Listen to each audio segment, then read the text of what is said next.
Nagsimula kasing pinapasilya at sigarilya sa pagkapansin sa'yo.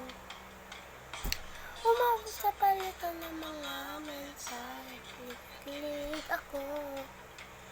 Kamusta kayo na? Hello, magandang umaga. Ingat ka, pahinga, huwag ka masyadong magpupuyat pa.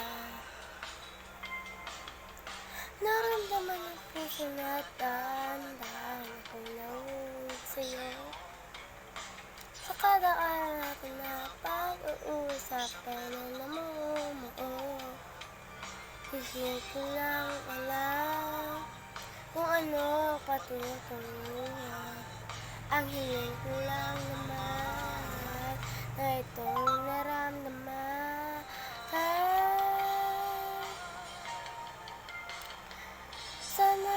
Sana man ay mapagbigyan na at mapagbigyan ang lupok ng puso